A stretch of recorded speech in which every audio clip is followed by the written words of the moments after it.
सूर्य की पहली किरण ने जैसे ही मदुरई शहर को स्पर्श किया, वैगई नदी के तट पर बसा यह पवित्र नगर जागने लगा। नगर के केंद्र में खड़ा मीनाक्षी मंदिर अपनी शानदार वास्तुकला के साथ प्रकाश में नहा रहा था। 14 विशाल गोपुरम आकाश को चूमते हुए प्रतीत होते थे, जिन पर हजारों रंग बिरंगी मूर्तियां सूरज की रोशनी में दमक रही थीं। इसी मंदिर में दक्षिण भारत के कोयंबटूर से आए युवा कलाकार अरविंद को महीने भर का आवास मिला था। उसके गुरु ने उसे मीनाक्षी मंदिर की प्राचीन कलाओं का अध्ययन करने के लिए भेजा था। अरविंद एक प्रतिभाशाली चित्रकार था और वह मंदिर के रंगों और मूर्तियों से सीखना चाहता था। ओम नमः शिवाय। वह बुदबुदाया जब वह मंदिर के पूर्वी द्वार से प्रवेश कर रहा था। आज उसका मंदिर में पहला दिन था और उसके मन में उत्साह और हैरानी दोनों थी। नमस्ते बेटा, एक वृद्ध पुजारी ने उसका अभिवादन किया। तुम्हारा नाम अरविंद है ना? मुझे बताया गया था कि तुम आ जाओगे।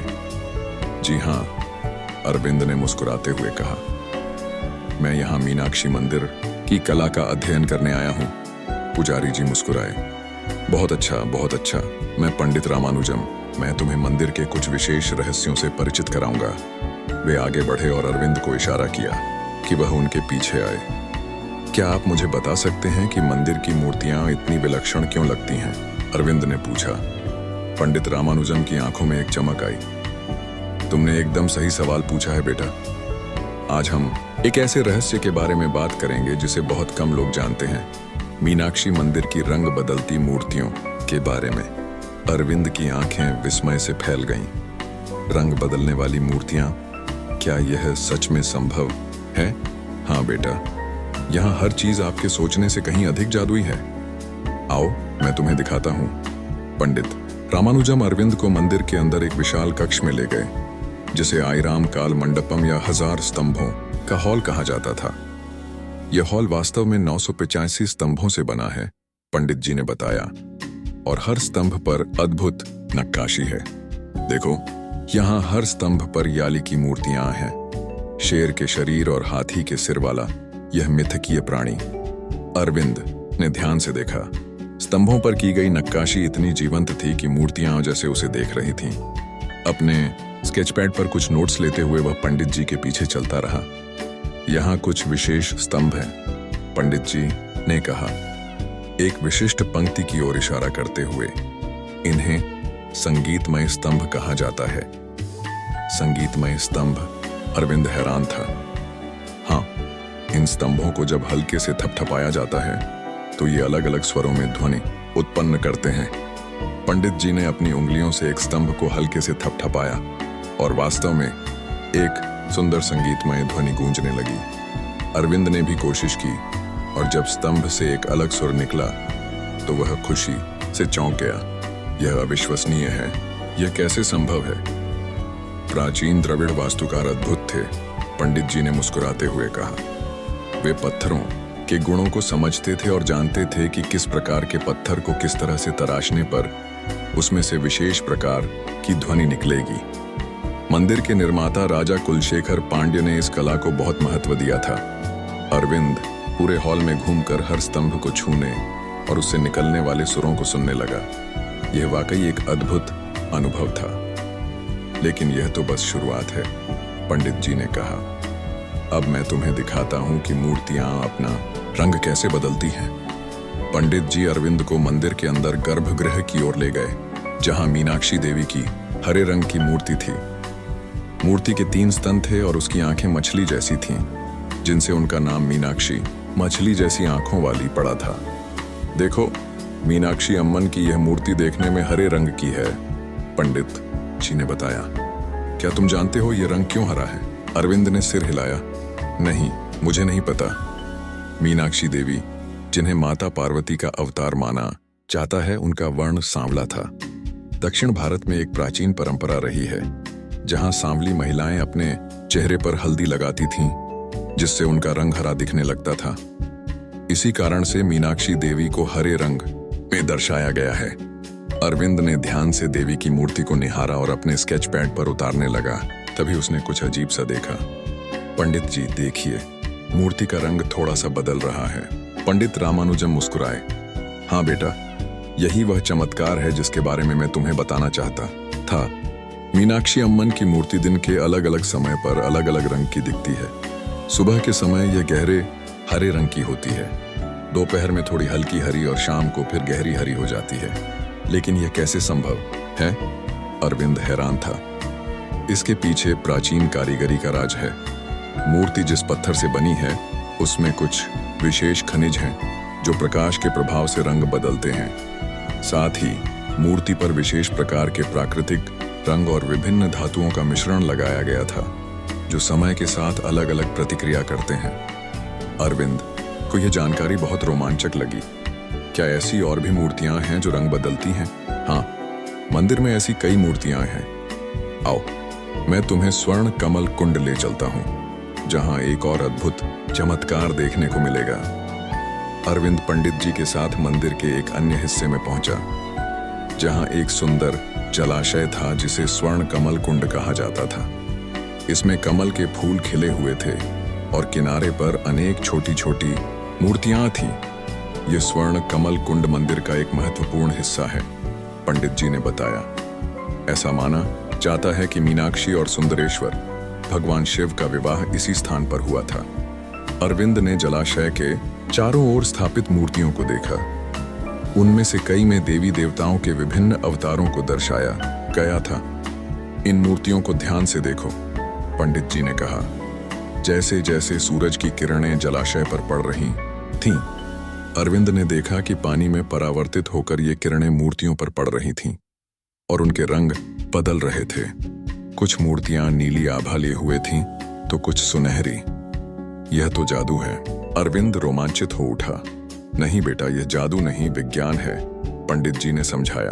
प्राचीन कारीगरों ने मूर्तियों को ऐसे पत्थरों से बनाया था जो प्रकाश की भिन्न भिन्न तरंग दैर्घ्य को अलग अलग तरह से परावर्तित करते थे। जब सूरज की किरणें पानी से परावर्तित होकर इन मूर्तियों पर पड़ती हैं तो वे अपना रंग बदल लेती हैं। अरविंद ने अपने स्केच पैड पर त्वरित गति से चित्र बनाने शुरू कर दिए।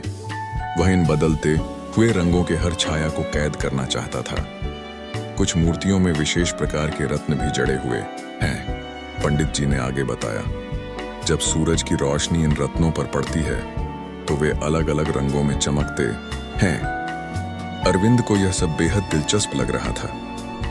वह सोच रहा था कि प्राचीन काल के कारीगरों ने यह सब कैसे संभव किया होगा। जब आधुनिक तकनीक मौजूद नहीं थी, दिन ढलने लगा था और पंडित जी अरविंद को मंदिर के कम जाने पहचाने कोनों में ले गए। अब मैं तुम्हें एक ऐसा रहस्य दिखाऊंगा जिसे बहुत कम लोग जानते हैं, पंडित जी कहते हुए एक संकरे रास्ते से होकर मंदिर के पीछे की ओर ले गए। वहां एक छोटा सा द्वार था जो आम लोगों के लिए बंद रहता था। द्वार खोलते ही अरविंद के सामने एक लंबा गलियारा था जिसके दोनों ओर कई सारी मूर्तियां थीं। यह गलियारा मंदिर के अंदर की अदृश्य सुरंगों का एक हिस्सा है, पंडित जी ने बताया। इनका निर्माण मंदिर की सुरक्षा और धार्मिक अनुष्ठानों के लिए किया गया था। लेकिन इनकी एक और खासियत है, इन सुरंगों में स्थापित मूर्तियां विशेष प्रकाश में अपना रंग बदलती हैं। अरविंद ने देखा कि गलियारे में कुछ खिड़कियां थीं जिनसे सूरज की रोशनी अंदर आ रही थी। जब वे आगे बढ़े, अरविंद ने देखा कि मूर्तियों का रंग धीरे धीरे बदल रहा था। ये खिड़कियां विशेष प्रकार के क्रिस्टल से बनी हैं, पंडित जी ने बताया। जब सूरज की रोशनी इनसे होकर गुजरती है तो वह अलग अलग रंगों में विभाजित हो जाती है और मूर्तियों पर पड़ने पर उन्हें नए रंगों में रंग देती है। अरविंद ने एक तरफ देखा जहां गणेश जी की एक मूर्ति थी। सुबह में यह मूर्ति लाल नारंगी दिख रही थी, लेकिन अब शाम होने पर इसका रंग नीला हरा हो गया था। यह तो अविश्वसनीय है, वह बोला। इससे भी अद्भुत बात यह है कि प्राचीन समय में इन सुरंगों का उपयोग ज्योतिषीय अध्ययन के लिए भी किया जाता था, पंडित जी ने आगे बताया। विभिन्न पर्वों और मौसमों में सूरज की किरणें अलग अलग कोण से मंदिर में प्रवेश करती हैं और मूर्तियों का रंग उसी के अनुसार बदलता है। इससे पंडित लोग तिथि और नक्षत्र की गणना कर पाते थे। जैसे ही अरविंद और पंडित जी सुरंग से बाहर निकले, उनकी मुलाकात एक अन्य व्यक्ति से हुई। वह मधुकर थे, मंदिर के पुराने कारीगर जो पीढ़ियों से मंदिर की मूर्तियों की देखरेख और रख रखाव का कार्य करते आ रहे थे। नमस्ते पंडित जी, मधुकर ने हाथ जोड़कर कहा, यह नया चेहरा कौन है? यह अरविंद है, कोयम्बटूर से आया है। मंदिर की कला का अध्ययन करने के लिए पंडित जी ने परिचय कराया। मधुकर ने अरविंद की ओर देखा। तो तुम्हें कला में रुचि है? क्या तुम्हें पता है कि मीनाक्षी मंदिर की मूर्तियों को उनका रंग कैसे दिया जाता है? मैं बस सीख रहा हूं, अरविंद ने विनम्रता से कहा। पंडित जी मुझे मूर्तियों के रंग बदलने के बारे में बता रहे थे। अच्छा, वैसे क्या तुम जानते हो हमारे पूर्वज जो रंग तैयार करते थे वे किन चीजों से बनाए जाते थे? मधुकर ने पूछा। अरविंद ने सिर हिलाया।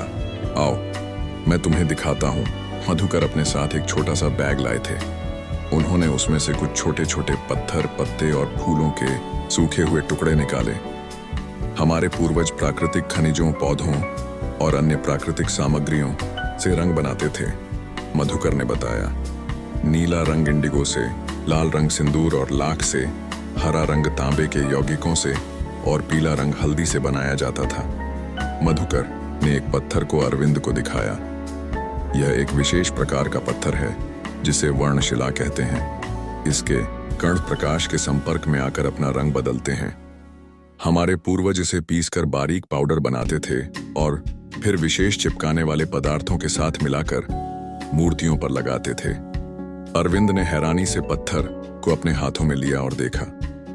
और सबसे महत्वपूर्ण बात, मधुकर ने आगे कहा, हमारे पूर्वज रंगों को विभिन्न परतों में लगाते थे। नीचे की परत एक रंग की होती, उसके ऊपर दूसरी और फिर तीसरी। जब सूरज की रोशनी इन परतों पर पड़ती तो वे अलग अलग समय पर अलग अलग रंग दिखाते। यह तो आधुनिक क्रोमैटोग्राफी जैसा है। अरविंद चौंक गया। हाँ, मधुकर मुस्कुराए। हमारे पूर्वज आज के वैज्ञानिकों से कहीं आगे थे। वे जानते थे कि कैसे प्रकृति के साथ काम करके अद्भुत चीजें बनाई जा सकती हैं। शाम गहरा गई थी और मंदिर में दीपों से रोशनी की जा रही थी। अरविंद ने देखा कि दीपों की रोशनी में मूर्तियां एक अलग ही आभा में नहा रही थीं। क्या तुम्हें पता है कि रात में मीनाक्षी मंदिर की मूर्तियां क्या करती हैं? पंडित रामानुजम ने अरविंद से पूछा। क्या करती हैं? अरविंद उत्सुकता से बोला।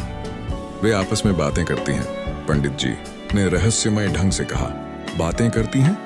अरविंद कुछ हैरान हुआ। हाँ, हमारी मान्यता के अनुसार रात में जब मंदिर के द्वार बंद हो जाते हैं और मंदिर खाली हो जाता है, तब ये मूर्तियां जीवित हो जाती हैं और आपस में संवाद करती हैं। अरविंद मुस्कुराया। वह समझ गया था कि पंडित जी एक पौराणिक कथा सुना रहे हैं। लेकिन क्या तुम्हें पता है कि इस मान्यता के पीछे एक वैज्ञानिक तथ्य भी है? पंडित जी ने आगे कहा। अरविंद ने उत्सुकता से पूछा, कैसा वैज्ञानिक तथ्य? रात में जब दीपों की रोशनी मूर्तियों पर पड़ती है तो उनकी छाया दीवारों पर पड़ती है। मंदिर की वास्तुकला इस प्रकार की गई है कि विशेष दीपों से आने वाली रोशनी और उनसे पड़ने वाली छायाओं के कारण मूर्तियां जैसे गतिमान होती प्रतीत होती हैं। जैसे जैसे हवा चलती है, दियों की लौ हिलती है और छायाएं भी हिलती हैं, जिससे ऐसा लगता है जैसे मूर्तियां हिल रही हों या बातें कर रही हों। अरविंद का मन विस्मय से भर गया। वाह, यह तो आधुनिक प्रोजेक्शन तकनीक जैसा है। बिल्कुल, मधुकर ने कहा। और यह सब हजारों साल पहले की गई थी, बिना किसी आधुनिक तकनीक के। अब चारों तरफ अंधेरा गहरा चुका था और मंदिर में केवल दीपों की रोशनी थी। पंडित जी अरविंद को एक विशेष स्थान पर ले गए, जहां से वह मीनाक्षी देवी के मुख्य मंदिर को देख सकता था। अब देखो, पंडित जी ने कहा, जब मैं ये खास दीप जलाऊंगा। जैसे ही पंडित जी ने विशेष तेल से भरे एक बड़े दीप को जलाया, अरविंद ने देखा कि मूर्ति का हरा रंग अचानक से एक रूपहली आभा में बदल गया। ये ऐसा लग रहा था जैसे मूर्ति से प्रकाश निकल रहा हो। ये अरविंद के शब्द उसके मुंह में ही रह गए। यह चंद्रोदय का प्रभाव है, पंडित जी ने बताया। जब चांदी के तेल से भरे इस विशेष दीप को जलाया जाता है तो इसकी रोशनी मूर्ति पर पड़ने पर ऐसा प्रभाव पैदा करती है जैसे मूर्ति से चांदनी जैसा प्रकाश निकल रहा हो। यह दर्शाता है कि मीनाक्षी अम्मन केवल पृथ्वी पर ही नहीं बल्कि चंद्रमा और अन्य ग्रहों पर भी अपना प्रकाश फैलाती हैं। अगले दिन सुबह अरविंद जल्दी ही मंदिर पहुंच गया। वह रात भर मंदिर की रंग बदलती मूर्तियों के बारे में सोचता रहा। था और अब वह और अधिक जानना चाहता था।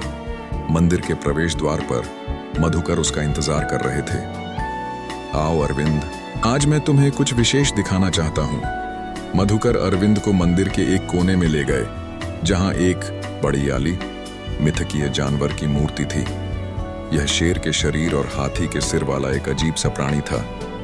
यह याली मंदिर की सबसे पुरानी मूर्तियों में से एक है, मधुकर ने बताया। यह मूर्ति हजारों वर्षों से यहीं है और इसका निर्माण पल्लव राजाओं के समय में हुआ था। अरविंद ने ध्यान से देखा। मूर्ति का रंग विचित्र था। जहां धूप पड़ रही थी वहां यह सुनहरी दिख रही थी और छाया वाले हिस्से में नीली। यह मूर्ति एक विशेष प्रकार के पत्थर से बनी है जिसे नीलमधरा शिला कहा जाता है, मधुकर ने समझाया। यह पत्थर प्रकाश के प्रभाव से अपना रंग बदलता है। सुबह की धूप में यह सुनहरा दिखता है, दोपहर में नीला और शाम को हरा। क्या इस पत्थर में कोई विशेष खनिज है? अरविंद ने जिज्ञासा से पूछा। हाँ, इसमें टाइटेनियम और कुछ दुर्लभ तत्व मौजूद हैं, जो प्रकाश के संपर्क में आकर अपने इलेक्ट्रॉनिक कॉन्फ़िगरेशन बदल लेते हैं और अलग-अलग तरंग दैर्घ्य के प्रकाश को परावर्तित करते हैं। अरविंद ने अपने स्केच पैड पर याली का चित्र बनाना शुरू किया और उसके रंगों में होने वाले परिवर्तन को नोट करना शुरू किया। पर यह सिर्फ पत्थर के कारण नहीं है, मधुकर ने आगे बताया। इस मूर्ति पर एक विशेष प्रकार का लेप भी लगाया गया है, जिसे वर्ण परिवर्तक रस कहा जाता है। यह लेप प्राकृतिक तत्वों से बनाया जाता है और इसे मूर्ति पर विशेष विधि से लगाया जाता है। क्या आप मुझे इस लेप के बारे में और बता सकते हैं? अरविंद ने उत्सुकता से पूछा। यह एक प्राचीन विधि है। इसमें कुछ विशेष जड़ी बूटियां, खनिज और गोंद का मिश्रण होता है। इसे सही अनुपात में मिलाकर और उचित समय पर मूर्ति पर लगाया जाता है। यह मूर्ति के साथ रासायनिक प्रतिक्रिया करता है और रंग बदलने वाला एक परत बना देता है। अरविंद इस प्राचीन तकनीक से प्रभावित था। वह सोचने लगा कि कैसे प्राचीन भारतीय कारीगरों ने इतनी उन्नत तकनीकों का विकास किया होगा। दोपहर होते होते पंडित जी अरविंद को मंदिर के सबसे ऊंचे गोपुरम के पास ले गए। अब मैं तुम्हें मीनाक्षी मंदिर की सबसे बड़ी खूबसूरती दिखाऊंगा, पंडित जी ने कहा। क्या तुमने कभी ध्यान दिया है कि इन गोपुरमों पर बनी मूर्तियां कैसे हर मौसम में अलग अलग रंग की दिखती हैं? अरविंद ने ऊपर की ओर देखा। विशाल गोपुरम पर हजारों छोटी छोटी मूर्तियां थीं, जो विभिन्न रंगों में रंगी हुई थीं। गोपुरम पर इन मूर्तियों को हर 12 साल में एक बार फिर से रंगा जाता है, पंडित जी ने बताया। यह कुंभाभिषेकम समारोह के दौरान होता है। लेकिन क्या तुम जानते हो कि इन मूर्तियों का रंग बारिश और धूप के बावजूद क्यों इतना टिकाऊ होता है? अरविंद ने सिर हिलाया। क्योंकि इन रंगों में एक विशेष सामग्री मिलाई जाती है जिसे वज्रलेप कहते हैं। यह एक प्राचीन फॉर्मूला है जिसमें चूना, गुड़ और कुछ विशेष जड़ी बूटियों का मिश्रण होता है। यह मिश्रण रंगों को हर मौसम में बचाए रखता है और उन्हें टिकाऊ बनाता है, और इन रंगों का प्रभाव भी बदलता रहता है, मधुकर ने जोड़ा। वर्षा ऋतु में जब आकाश नीला होता है, ये मूर्तियां गहरे रंगों में दिखती हैं। गर्मी में जब सूरज तेज होता है, ये हल्के रंगों में दिखती हैं, और शरद ऋतु में सूर्यास्त के समय इनके रंग सुनहरे हो जाते हैं। अरविंद ने देखा कि कैसे दोपहर के समय गोपुरम की ऊपरी मूर्तियां गहरे नारंगी रंग में चमक रही थीं, जबकि नीचे की मूर्तियां अभी भी नीली आभा लिए हुए थीं।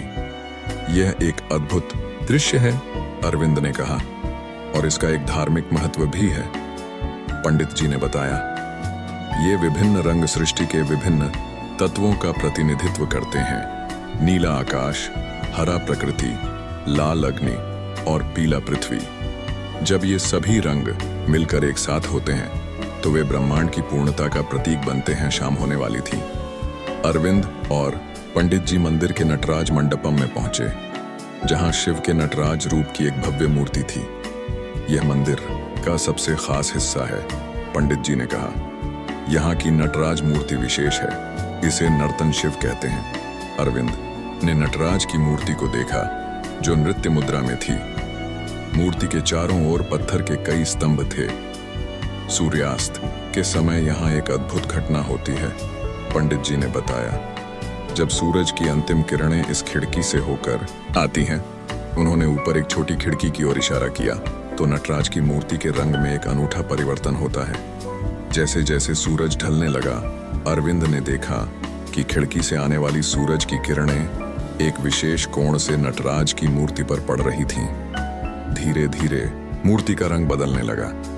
पहले ये काले नीले रंग की थी, फिर चांदी जैसी हो गई और अंत में एक आश्चर्यजनक स्वर्णिम चमक के साथ दमकने लगी। यह तो अविश्वसनीय है, अरविंद ने विस्मय से कहा। यह मूर्ति विशेष प्रकार के धातुओं और पत्थरों के मिश्रण से बनी है, पंडित जी ने बताया। इसमें मुख्य रूप से काला पत्थर है, लेकिन इसके कुछ हिस्सों में चांदी और सोने का मिश्रण लगाया गया है।